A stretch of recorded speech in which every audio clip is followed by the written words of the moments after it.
Yes! Bienvenue à la capsule de la semaine 20. Déjà semaine 20, ça veut donc dire que votre pool tire probablement à sa fin.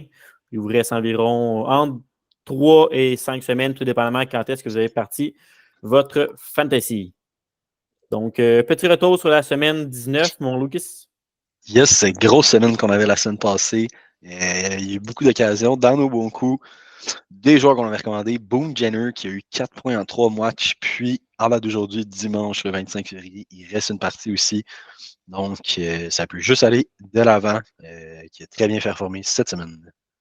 Du côté de nos mauvais coups, malheureusement, UR Slavkovski, c'est plate parce que je ne sais pas si tu as regardé le game, mais il a tout de même bien joué. Il n'a pas fait de passe, pas fait de but, mais le petit gars a quand même bien joué. Puis son développement, on va se le dire, on va y donner. Ça va présentement très bien pour Slavkovski.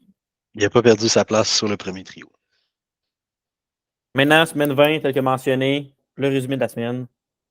Yes, les équipes à 4 matchs cette semaine, il y en a 11. Donc, quand même une semaine occupée aussi. Mais comme vous voyez, il y en a qui ont vraiment des horaires plus faciles que d'autres. C'est le cas des Oilers, qui ont 3 off-nights. Donc, qui jouent contre les Kings, les Blues, le Kraken et les Penguins dimanche. Capitals de Washington aussi, qui ont quand même un très bel horaire. C'est vraiment des adversaires, comment dire, pourris, mais eux aussi ne sont pas très bons. Ils n'ont pas le meilleur average goal per game dans la ligue, fait que ça reste à suivre quand même, mais ils ont vraiment des adversaires qui sont bas en termes de buts alloués. On parle des Sénateurs lundi, des Red Wings mardi, des Flyers vendredi et de Coyotes dimanche. Puis pour les Stars, c'est un off-night seulement, mais les Stars aussi, c'est pas la meilleure qualité des opponents lors des deux parties de l'extrémité. Donc lundi, ils affrontent Islanders, mardi l'Avalanche, jeudi les Jets, puis samedi les Sharks, Sénateurs d'Ottawa qui ont un très bel horaire aussi, 2 off-night, lundi contre les Capitals justement, mardi contre les Preds, vendredi contre les Coyotes, puis samedi contre les Flyers. Yes. Maintenant, les équipes à éviter. Les Blackhawks sont 98% du temps à éviter, mais cette semaine, encore plus. Seulement 2 parties et aucun off-night. Donc, les Hawks à éviter. En plus, ils jouent contre l'Avalanche Colorado dans un des 2 matchs. Donc, ça ne devrait pas aider la patente. Les Flames et les Rangers également, seulement 2 matchs. Heureusement, les Rangers, si vous avez des joueurs de New York, au moins un off-night en mercredi. Donc, pas de panique à ce niveau-là. Et les deux affrontent quand même une puissance, une chacune. Les Leafs pour les Rangers ainsi que les Kings pour les Flames. Quoique les Rangers, c'est pas mal la puissance ces temps-ci dans la LNH. Avec combien? Ils sont rendus à combien, là? 10 victoires de suite. 10 victoires de suite, ouais. Maintenant, le fun commence. Les must-add, les joueurs à ajouter cette semaine. Cette semaine, un petit throwback avec Dylan Strome qui a 4 matchs et seulement 28% rostered sur Yahoo. Il est sur la deuxième ligne. Bon, il a changé beaucoup, première, deuxième, on va en parler un peu plus tard. Mais présentement, sur la deuxième ligne, il pilote quand même le premier power play. Puis, qui a une saison quand même underrated, surtout depuis le retour de Noël, qui a 13 points à ses 10 dernières parties. Et comme dit, il switch entre la première ligne et la deuxième ligne. Donc, ça lui donne du temps des fois avec Ovechkin aussi, qui est en feu également. Donc, à suivre. Ensuite, un autre joueur qui bénéficie vraiment de ses compatriotes de trio, Warren Foegele, qui a 4 matchs cette semaine, seulement 10% rostered, mais la raison pourquoi il est présent sur cette section, c'est parce qu'il joue avec un certain Connor McDavid sur la première ligne. Il ne joue pas avec lui en powerplay, il joue sur le deuxième powerplay quand même, mais juste en étant avec McDavid. Il y a une très bonne production. Il y a les 2 positions sur Yahoo, left wing, right wing, donc juste suivre, si vous voulez l'ajouter, suivre la progression des lignes, parce qu'à Edmonton, ça peut changer beaucoup, mais autant tant et aussi longtemps qu'il sera avec Connor, ça reste un joueur qui peut surprendre avec plusieurs points par match. Ensuite, un éclipsé, je dirais un éclopé de la saison 2024. Mason McTavish, qui n'a pas été chanceux avec les blessures, mais qui, malgré tout, a une éclosion cette année. Donc, il a 38 points en 49 parties, comme dit, qui revient de blessure. Seulement 3 parties cette semaine. Et 40% roster de sur Yahoo, mais c'est plus à long terme pour la fin de la saison. Les Ducks qui ont une heure pas dans les plus difficiles de la ligue. Puis, à ses 11 dernières parties, il y a 11 points, 18 tirs, puis 14 hits. Donc, c'est plus qu'un hit par match aussi, qui peut être une belle addition pour les ligues qui le prennent en considération. Double position, centre et ailier gauche. Il est sur le deuxième powerplay en ce moment, mais je sais que ça aussi, ça change énormément. Il devrait revenir. C'est sûr que pas Edmonton, mais Anaheim, ils ont beaucoup de profondeur à ce aussi de joueurs de talent. Mais le deuxième powerplay produit également beaucoup. Du côté de Mathias Ekholm, on en a déjà parlé il y a quelques semaines. Par contre, Ekholm, avec ses 4 parties cette semaine, 48% rostered sur Yahoo. C'est quand même un gars qui joue first pairing avec Evan Bouchard qui est tout feu, tout flamme cette saison. Ekholm, c'est pas un grand buteur ou grand passeur. Par contre, quand tu joues dans les Oilers Edmonton, on s'entend que n'importe quelle sortie de zone peut se transformer en passe décisive au final.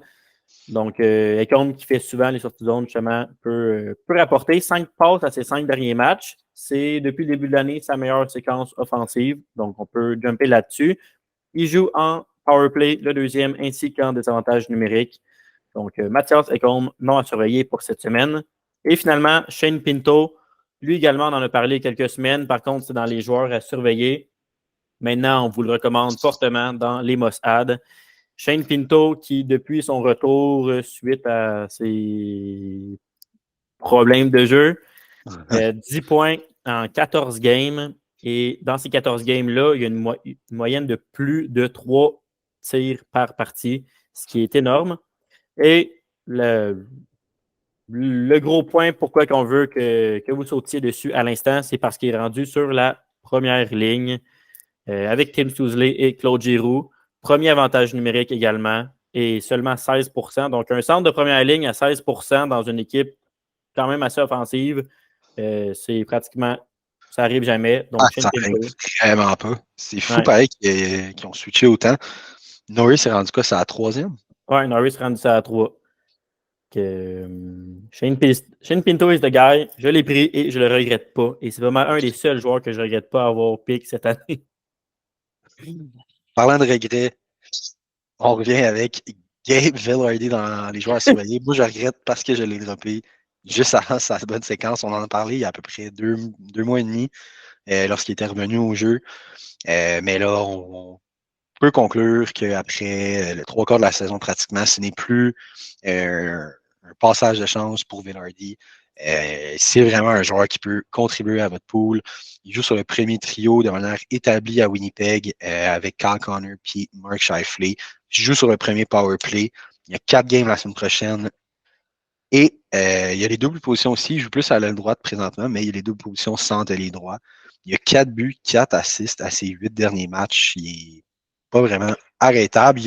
La seule chose à surveiller avec Villardy, c'est vraiment un joueur de momentum. Donc, même s'il y a une bonne séquence, il peut se claquer 5 games sans aucun point. Mais là, avec les compagnons de trio qu'il y a, ça serait surprenant, disons-le comme ça. Surtout, comme on a dit avec Shane Pinto, là, Gabe Vilardi en bas de 50% roster sur la première ligne, premier power play, d'une des meilleures équipes de la Ligue. Ça arrive pas ça. On passe de meilleure équipe de la Ligue à dans les plus proches de la Ligue avec un joueur que tout le monde, je pense, avait vraiment hâte de voir jouer dans la Ligue nationale, Connor McMichael, à Washington. On vous dit garder un petit œil sur le radar. McMichael qui a fait le saut en fait, sur la première ligne des Capitals avec Ovechkin. On sait qu'Ovechkin va super bien ces temps-ci. On a parlé de Strome à la deuxième ligne. Donc, McMichael, même affaire, il switch 1-2, mais ça fait plusieurs parties qui est sur la première ligne. Il joue sur le deuxième powerplay, pardon, mais sur le premier désavantage numérique. McMichael qui a 5 buts à ses 5 derniers matchs, puis qui apporte un peu plus que juste des passes et des buts à son arsenal. Yes. Mathieu Joseph, un autre gars des Sénateurs d'Ottawa. Petite erreur de ma part tantôt, j'étais trop excité sur Shane Pinto. Shane Pinto est bel et bien sur la deuxième ligne avec Brady Tkachuk et Tarasenko. C'est Mathieu Joseph qu'on retrouve maintenant sur la première unité avec Stützle et Giroux. Mon erreur, désolé. Joseph qui a passé de la quatrième à la première ligne. À chaque fois qu'il joue contre le Canadien, il est tannant, il est fatigant, c'est un scoreur, il est rapide, il peut jouer selon moi partout. Il joue à l'aile gauche présentement, mais sur Yahoo, il y a seulement l'aile droite comme position. Donc, étonnez-vous pas si jamais il y a bientôt le double position gauche-droit. Seulement 3% rostered sur Yahoo. Encore une fois, je me répète, mais pour un gars qui joue sur une première ligne et qui vient d'avoir 3 points, 3 passes, 2 buts à ses 5 derniers matchs, c'est un gars à surveiller.